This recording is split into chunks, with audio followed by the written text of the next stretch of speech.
हाय good afternoon. CNBC आवाज Motilal Oswal studios में आप सबका स्वागत है। मेरी बारी है आज के थर्सडे के सास बहू और सेंसेक्स की।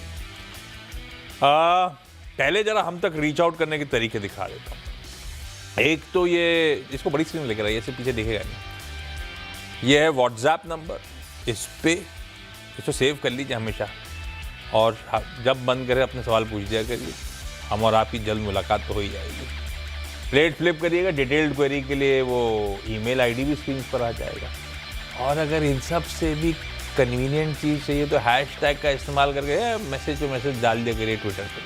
हैशटैग आस्क आवाज़, लेकिन वो जेनरिक है तो उसमें अपना नाम स्पेसिफाई करिएगा। अदरवाइज हैशटैग सास बहू और सेंसेक्स सीधे हम तक आ जाएगा ट्विटर। इसमें ट्विटर का लोगो तो डालो राइटर साहब। What is this incomplete. खैर नहीं भाई, आज के गेस्ट से इंट्रोड्यूस करा दिया जाए। गुरुवार का दिन है। अब पता नहीं, ऐसा लग रहा है कि एक तो गुरुवार से पिछली बात हुई नहीं है हमारी। ऐसा हुआ है क्या? मुझे याद नहीं, क्यों ऐसा लग रहा है काफी दिनों बाद राजेश अग्रवाल साहब से मुलाकात हो रही है। राजेश सर, लास्ट वीक नहीं थे क्या आप? मैं तो यहीं था साहब। शो शायद अच्छा, थर्सडे छुट्टी थी। थर्सडे छुट्टी थी, शो नहीं था। ओह, ये बीएमसी ने सोच के इलेक्शन नहीं रखे थे। थर्सडे को मुलाकात नहीं हुई, इसीलिए मुझे लग रहा है कि 15 दिन हो गए फिर हमारी मुलाकात हुई लास्ट। अभी राय सर के पास जा रहा हूँ, उससे पहले ऑन द शो क्विकली दिखा दीजिए। कोशिश करूंगा ये सारे स्टॉक्स जो हैं आज चर्चा में आने, जो जो गेस्ट जुड़े हैं उनके सवाल जो हैं वो सारे हम लोग आज डिकोड करें, बातचीत कर डालें। ये आपके लिए एक प्राइमर जैसा भी हो गया कि कौन से स्टॉक्स पे डिटेल डिस्कशन होने वाला है। इस बीच क्विकली मार्केट दिखा देता हूँ। रिस्पाइट तो है 3 दिनों के दबाव पर, मजा नहीं है। बड़ी फ्रेजाइल सी कहते हैं जब रिकवरी, वैसा वाला मामला है। ग्लोबल समीकरण बहुत बढ़िया थे। यूएस में 1% से ज्यादा का उछाल था। एशिया भी लार्जली चाइना वाले बाजारों को छोड़ दे फेरिफेरल, तो एशिया अभी भी बढ़िया कर रहा है। हम भी शुरू अच्छा कर गए थे। हम एक समय 3/4% उछाल के साथ एक समय ऑलमोस्ट 250 पॉइंट मजबूत थे, वो हाईस पे 430 440 पे। वहां से फिर मामला ठंडा पड़ गया है। ये अच्छा, हम गए 435। अब खड़ा भी सामने बड़ा राइटर का जोन था। 25,500 पे तगड़े कॉल राइटर्स खड़े, बहुत तगड़ा बिल्डअप है। उससे पहले मुनाफा वसूली आ गई, ठंडा पड़ गया मामला। अभी 1/3% ऊपर है। ये ठीक है, ये इंडेक्स का मामला है। आज एक्सपायरी भी है सेंसेक्स की, और सेंसेक्स की एक्सपायरी वीजा भी निफ्टी की एक्सपायरी के आज पिछले कई दिनों से, तो पिछले कई एक्सपायरीज वीकली नोटिस करेंगे तो ये ज़्यादा वोलेटाइल हो गई है। देखते हैं सेशन कैसा प्ले आउट होता है। ज़्यादा अच्छा बैरोमीटर मूड का कि सारे सेक्टोरल पॉकेट्स इन ग्रीन ट्रेड कर रहे हैं, बारिंग रियल्टी, रियल एस्टेट उसको छोड़ दे तो बाकी सारी सेक्टोरल पॉकेट्स बढ़िया है। और दूसरा, ब्रेथ बढ़िया है। 3:1 मोटा मोटी एडवांसेस के फेवर में। तो पिछले कितने दिनों से डिक्लाइनिंग ब्रेथ थी, तो इस लिहाज से ब्रेथ आज फिर भी डिसेंट है। आज स्क्रीन फिर भी अच्छी दिख रही है। हाँ, एक प्रॉब्लम यह है कि बैंक्स उस लिहाज से पार्टिसिपेट नहीं कर रहे हैं। एसबीआई और सरकारी बैंक्स तो अच्छा कर जा रहे हैं, पर बाकी ऐसे निफ्टी की कंट्रीब्यूशन प्लेट रखिएगा तो वो बैंक्स, दिग्गज प्राइवेट बैंक्स ना पस्त पड़े हुए हैं। इसलिए बैंक निफ्टी आपको उस तरह से कंट्रीब्यूट करता हुआ नजर नहीं आएगा। ठीक है, लेकिन मार्केट स्क्रीन बढ़िया है। सेकंड आप देखेंगे सेशन का। अभी सब डरे डरे से हैं, इतना प्रेशर देख लिया है तो बहुत ज़्यादा बिलीफ है नहीं रैली पे, और ये रैली पर डाउट्स सबने वैसे भी सुबह उठा रखे थे। उछला था, इंपॉर्टेंट थ्रेशोल्ड पे गया, वहाँ से मुनाफा वसूली आई है। सवाल जवाब के सिलसिले की शुरुआत कर दी जाए। आज हमें चेन्नई, आज हमें थाने और साथ साथ मुंबई जाना है। चेन्नई से प्रगति शुक्ला मैम जुड़ती हुई। प्रगति मैम, हाय, गुड आफ्टरनून। प्रगति मैम, कब से स्टॉक मार्केट में आप हो? कितना टाइम हो गया आपको? सर 2010 से इन्वेस्ट कर रही हूँ। अरे 15 साल हो गए। और आपने खुद ही स्टॉक डिसाइड करते हो आप? हाँ सर, खुद ही करती हूँ। परफेक्ट है। चेन्नई से याद आया, कल पीएम मोदी चेन्नई में होंगे। घर के आसपास रैली है क्या आपके? हाँ सर, पास में है। देखा, सब पता है मुझे। प्रगति मैम, पहला सवाल कौन सा है? सर जियोफिन का है। जियोफिन मैंने लिया था 357 पे, तो अभी होल्ड करना चाहिए या एवरेज करूं, या what do you suggest? Rice sir, long term सब बोलते तो रहते हैं, लेकिन ये स्टॉक परफॉर्म करके नहीं दे रहा है। और मैम की खरीद तो काफ़ी ऊपर की है, हमारी खरीद से तो 100 रुपये का नुकसान हो रहा है। क्या करा जाए? आप लोग का व्यू क्या है जियो फाइनेंशियल्स पे? और ख़ास तौर पे अगर मेरी बाइंग 350 की है तब व्यू क्या बैठता है? Good afternoon Ashish ji. बाकी जो महिला मित्रगण पैनल में हैं सबको नमस्कार। जियो फाइनेंशियल एज ए स्टॉक हम लोग जिस दिन से लिस्टिंग हुई है उस दिन से बुलिश रहे हैं और आपके साथ भी कई बार मैंने रिकमेंड किया है और आज भी मैं समझता हूँ कि जो गिरावट आई है बाजार के कारणों से आई है, न कि कंपनी के परफॉर्मेंस के कारण से। तो यहाँ पे आपकी बाइंग बनती है अगर आपके फंड्स आपके अलाउ करते हो, प्लस आपकी समय अवधि कम से कम 1.5 से 2 साल की हो, तो आप इसमें बिल्कुल अभी निवेश करें।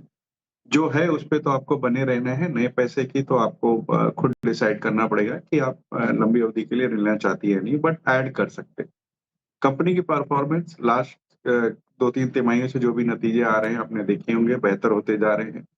लैस में जा रहे हैं, ब्लैक रॉक के साथ उन्होंने करार किया है, कई चीजें नहीं हो रही हैं। तो मुझे लगता है कि आने वाले दिनों में परफॉर्मेंस बेहतर होती हुई नजर आएगी और मुझे आश्चर्य नहीं हुआ कि बहुत अच्छे रिटर्न आने वाले वर्षों में इसमें मिले। तो लंबी अवधि के लिए तो हमारी ये बाई की कॉल है।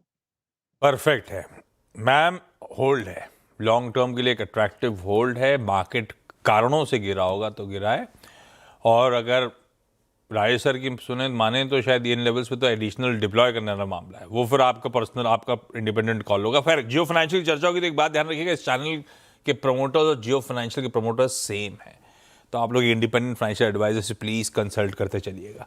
थाने से शोभा दुबे जी जुड़ती हुई। शोभा ma'am, good afternoon ma'am. Shobha ma'am, आपको कितना टाइम हो गया स्टॉक मार्केट में? मेरे को 4-5 साल हो गए सर। और आप 4-5 साल पहले जब एंटर कर रहे थे तो कैसे, क्यों और कैसे आज की डेट में स्टॉक खुद चुनते हो या कोई गाइड कर रहा है, ब्रोकर वोकर है, घर पे कोई बताता है, कैसे होता है? नहीं, घर पे भी होता है, ब्रोकर भी है सर। मैं भोपाल में वैसे करती हूँ, लेकिन अभी यहाँ हूँ फिलहाल बॉम्बे में। भोपाल में रहते हो, अभी बॉम्बे में हो, बेटा बेटी के घर आए हुए हो, ऐसा है? बेटे के पास हूँ सर। अरे वाह, भोपाल अच्छा है कि ये बॉम्बे थाने अच्छा है? नहीं सर, भोपाल अच्छा लगता है क्योंकि वहाँ शुरू से रहे हैं। भोपाल में कहाँ रहते हो आप? जी, भोपाल में कहाँ रहते हो? भोपाल में कोलार में। अरे वाह। हाँ वहाँ घर है सर हमारा। हाँ जी बस, तो कोराल से थोड़ा सा आगे आएंगे तो अरोरा कॉलोनी में अपना भी है। जी। शोभा मैम, पहला सवाल कौन सा? पहला टाटा मोटर पे है सर। मेरे पास 46 शेयर हैं 700 के रेट के। जब वो मतलब अलग अलग नहीं हुई थी कंपनी, उसके पहले के हैं। तो उसको क्या करना है सर? उसको 700 वाला डॉक्टर साहब, पीवी और सीवी दोनों रखिए स्टॉक स्क्रीन पे। 700 का माल पड़ा हुआ है, 2 मिल गए अपने को। पीवी चल रहा है कितने पे? 350 पे। और अरे दूसरा दिखाओ यार, पीवी और ये 350 और 450 पैसा तो बन रहा है, ठीक है, अपनी खरीद के ऊपर ही है, पकड़ ले, है ना, दोनों मिला के। भाई राजेश सर, क्या करना है? दोनों आ गए मेरे पास, पीवी और सीवी अलग अलग, दोनों रखे रहूं क्या? देखिए, मेरे हिसाब से पीवी पे आपको थोड़ा मुनाफा वसूली करनी चाहिए, क्योंकि जिस तरीके के जेएलआर के नंबर्स इस बार आए थे बहुत ज्यादा एक्साइटिंग नहीं थे। शिपिंग डिलेज, यूएस टैरिफ, फिर उनके साइबर अटैक्स वगैरह, वॉल्यूम्स में ड्रॉप देखी गई। ईवी भी जिसकी इतनी बड़ी स्टोरी चल रही थी वो भी थोड़ी ठंडा पड़ता हुआ मामला नजर आ रहा है। और सबसे अच्छी बात यह है कि दूसरे जो कंपनियां हैं जैसे हुंडई, वो आपको अच्छे वैल्यूएशन पे मिल रही। तो पैसेंजर पीवी वाली जो शेयर है उसको बेच के आप हुंडई में कन्वर्ट कर लें, और सीवी अच्छी चल रही है, वहां पे ऑर्डर बुक अच्छी है, उसमें बनी रहे। ये बढ़िया कॉल है और लॉजिकल भी है। पीवी का एक्सपोजर ग्लोबल इतना ज़्यादा और ग्लोबल सरदर्द आए दिन बना हुआ है, वो भी अपनी जगह इंपॉर्टेंट। मैम, पीवी से मुनाफा बांध लेंगे, पैसा चाहे ऑटो कंपनीज में पीवी साइड में ही रखना है एक्सपोजर, तो Hyundai की तरफ चली जाइए पैसा लेके, और सीवी के शेयर बने रखिए, वो अच्छा लगता है। ये बढ़िया सी राजेश सर का व्यू। मुंबई से डिम्पल सोनी मैम जुड़ती हुई। Dimple ma'am, hi, good afternoon. Dimple ma'am, hi sir, good afternoon. Dimple ma'am Mumbai में कहाँ से? सर मुंबई में तो मैं अंधेरी रहती हूँ, ऐसे मैं फरीदाबाद से हूँ, बट पिछले 5 साल से मुंबई सेटल हूँ। यहाँ पे जॉब कर रहे हो? नहीं, I am into anchoring and acting. अरे वाह, तो कहीं बड़े पर्दे छोटे पर्दे में कहीं दिखते हो आप क्या? हाँ जी, मैं स्टार्टिंग की थी, इश्क क्या कहलाता है, कहाँ हम कहाँ तुम, अभी फिल्म आई है नेटफ्लिक्स पे विजय 69, और प्रोसेस में है काफी सारी चीजें, म्यूजिक एल्बम्स भी की हैं काफी सारी। अरे वाह, हमारे स्टूडियो डायरेक्टर मयूर हैं, जी। वो भी बी टाउन में काफ़ी जाने जाते हैं। मयूर जी, आप पहचानते हो मैम को क्या? ओके। मयूर जी जवाब नहीं दे रहे हैं। खैर, डिम्पल मैम, पहला सवाल कौन सा? जी, सब पहला सवाल तो मेरा गोदरेज प्रॉपर्टीज पे है, जस्ट बिकॉज वो मैंने लिए थे 2456 के रेट पे, और अभी मैं बहुत ज्यादा लॉस में हूँ, और ऐसे ही किसी ने मुझे एडवाइस कर दिया था कि ये शेयर बहुत ज्यादा जाने वाला है, तो मैंने ले लिया।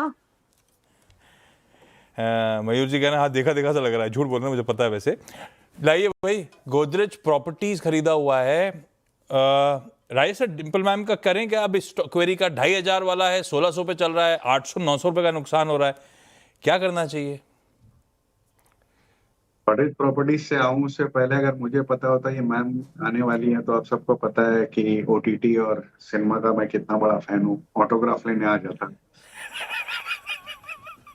खैर एनीवेज, गोदरेज प्रॉपर्टीज की अगर बात की जाए तो देखिए शानदार कंपनी है। जो करेक्शन आया वो इस वजह का रहा है कि पिछले 1.5-2 सालों में realty pack as a whole ने बहुत अच्छी बढ़त दिखाई थी, और अब ये कंसोलिडेशन का फेज चल रहा है। कंपनी ने हालिया में बैंगलोर में भी नए प्रोजेक्ट्स चालू किए हैं, जहां से नंबर्स अच्छे आने की उम्मीद है। इस वक्त आपको बने रहने की सलाह है। ओके, प्रगति मैम, अगला सवाल कौन सा होगा हमारा? सर अगला सवाल, बट बिकॉज अभी ऑटो की ही आप बात कर रहे थे, तो बजाज ऑटो के बारे में कुछ अगर आप बता पे। बजाज ऑटो की मेरे आपने पास ले रखा है मैम कि लेने का मन बना रहे? लिया हुआ, सर लिया हुआ है शेयर। मैं इसको 2010 से कंटिन्यूसली फॉलो कर रही हूँ। 1500 के लेवल पे लिया था। आज की डेट पे काफी बार खरीदा बेचा है, बट अभी जो प्रेजेंट परचेज है वो काफी एक्सपेंसिव है, वो 10,000 के लेवल्स पे है मेरे पास। तो और लिया कुछ लॉन्ग टर्म वापस, के लिए था या ट्रेडिंग का ही मन रहता है, खरीदते बेचते रहते हो, क्या होता है ये?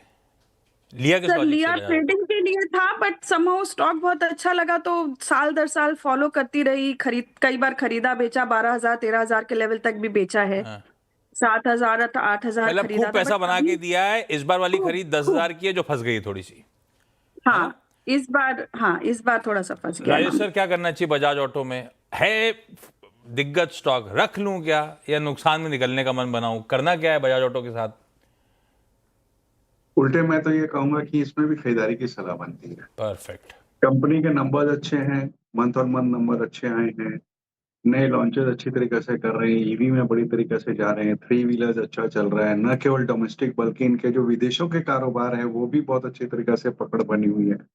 बाजार में उतार चढ़ाव आते रहते हैं, बट फंडामेंटली बहुत स्ट्रांग कंपनी है। और आपने सही कहा कि 1500 से 12,000 की जर्नी बिना फंडामेंटल्स के तो हो ही नहीं सकती थी। आप समझो इस बात को, तो मैं समझता हूँ यहाँ पे आपको बिल्कुल बने रहें, और चाहें तो खरीदारी भी कर सकते हैं। शोभा मैम, हमारी अगली क्वेरी। जी, मेरे पास वेदांता के 167 शेयर है सर, 300 के रेट के। अरे वाह, हाँ। तो मैं इसमें और ऐड करूं कि मतलब इतने ही रहने दूं? निकालने की बात नहीं करी है मैम ने, और ऐड करूं या जितने हैं उसी में बने रहूं? राजेश सर, वेदांता ने गजब कर दिया। मैं ऐसे ही कौन सा शो कर रहा था, उसमें किसी ने बताया था कि 10-15 साल के चैनल के ऊपर वेदांता आया जब 500 के लेवल्स पार करे थे, और उसके बाद पलट के नहीं देखा है स्टॉक ने। और अभी तो खैर वो अभी डीमर्जर होना है, अलग अलग एंटिटीज फॉर्म होनी है, होपफुली वैल्यू अनलॉकिंग होनी है। और भर लूं या जो है उसी के साथ राइड करूं ये सारी जर्नी?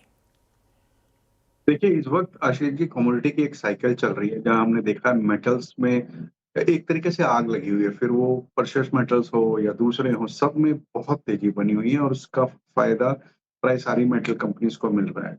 बट कमोडिटी का एक साइकिल होता है, मैं नहीं जानता कि कब वो घूमेगा, क्या होगा। और ऐड करने की इस वक्त सलाह नहीं दूंगा, थोड़ा सा हीटेड हो गया है। यहाँ से अगर 10% के आसपास का करेक्शन आता है तो भले ऐड कर सकती है, बट फंडामेंटली स्ट्रॉन्ग कंपनी है। प्राय सारे ही मेटल्स इसके अंदर है, फिर वो कॉपर हो, स्टील हो, जिंक हो, सिल्वर भी इनकी होल्डिंग के थ्रू से है। तो कई चीजें हैं इस कंपनी में, बनी रहने की सलाह रहेगी। गिरावट में खरीदारी कर सकती हैं, इस वक्त बनी रहे आप। अच्छा, और मेटल की आप बात करते हो, बहुत वोलेटाइल मामला होता है, ये सब स्टॉक्स दिखाते भी हैं इनकी चाल। मुनाफा कब डिसाइड करूं कि बांध लिया जाए? अभी तो नहीं बांधना है, आपकी बात से भी लग रहा है राजेश सर, पर अगर सारा पैसा भोपाल निकाल के ले जाना है मुझे, तो किस समय ले जाऊं? कि मेरे हिसाब से खास वेदांता की अगर बात की जाए तो ये जो डीमर्जर होकर के 4 अलग अलग कंपनियां आएंगी, उसमें मेरे ख्याल से थोड़ा वैल्यू अनलॉकिंग होगा और मौजूदा स्तर से थोड़े से बेहतर रिटर्न बैठेंगे। तो आफ्टर डीमर्जर करें तो बेहतर होगा। ठीक बात है। डिम्पल मैम, अगला सवाल। सर इरेडा की शेयर्स है मेरे पास, 213 शेयर्स हैं और 156 पे है, बिकॉज पहले थोड़े ज्यादा थे तो मैंने एवरेज करके 156 पे कर लिए, तो अभी क्या करना चाहिए? 156, और मेरे ख्याल से शोभा मैम के पास भी। शोभा मैम, आपके पास कितने के पड़े हुए हैं इरिडा के स्टॉक्स? और मेरे पास सर 162 के हैं, 277 शेयर। दोनों की मोटा मोटी बाइंग सेम है। मैं पकड़ लेता हूँ 150 160 की बाइंग। राजेश सर, क्या करा जाए इरिडा पे? देखिए, ऊपर से तो बहुत अच्छा करेक्ट कर चुका है। उस समय हमने लगातार इसमें बिकवाली की सलाह दी थी क्योंकि वैल्यूएशन बहुत स्ट्रेच नजर आया। कंपनी का कारोबार बेसिकली रिन्यूएबल एनर्जी के जो प्रोजेक्ट्स होते हैं उसे फाइनेंस करती है। थोड़ी बहुत सिमिलर मॉडल्स में पीएफसी आरईसी है, बट वो कन्वेंशनल एनर्जी में ज्यादा है, तो इसलिए इसे थोड़ा प्रीमियम मिलता हुआ है। आज की डेट में 19 की पी पे ट्रेड कर रही है, जो कि पहले बहुत ऊंचा था। मैं समझता हूँ कि इन लेवल्स पे यहाँ पे खरीदारी बनती है। 150 155 के टारगेट आने वाले साल भर में हो सकते हैं। तो अगर आपके फंड्स, आप दोनों के फंड्स इसमें अलाउ करते हो तो यहाँ ऐड कर सकती है, अन्यथा बनी रहे। इधर और ठीक है, ये है व्यू इरिडा पर। इस नोट पर Pragati ma'am, Shobha ma'am, Dimple ma'am, thank you so much आप सबका जुड़ने के लिए। राजेश सर, मुझे बताया गया कल आप शो में हो नहीं, कहाँ जा रहे हो? सर, कल बंगाल में 2 बड़े फेस्टिवल है कहे जा सकते हैं। एक सरस्वती पूजा जो कि घर घर में होती है, और एक नेताजी सुभाष चंद्र बोस का जन्मदिन है।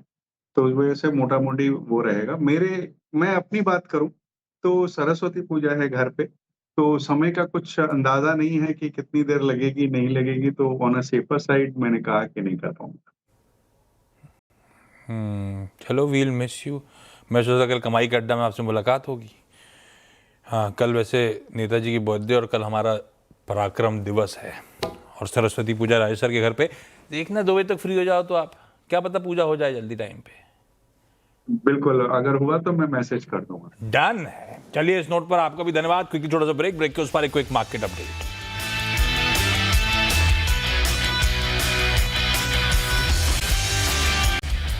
25,250 के इर्द गिर्द इस समय कामकाज होता हुआ। अच्छा, चलिए अगली मुलाकात की टीजर दे देता हूं। हमारी आज की मुलाकात होनी है एक और इंटरेस्टिंग मैनेजमेंट से। जरा स्टॉक लेकर आइएगा बजाज कंज्यूमर केयर का। सुबह चर्चा हो रही थी, अच्छे नतीजे, 20% के सर्किट पे लॉक्ड। बजाज कंज्यूमर के ही मैनेजिंग डायरेक्टर साहब से आज 1:30 बजे लाइव चर्चा करेंगे उनके नतीजों पर और आगे के आउटलुक पर। जुड़िएगा।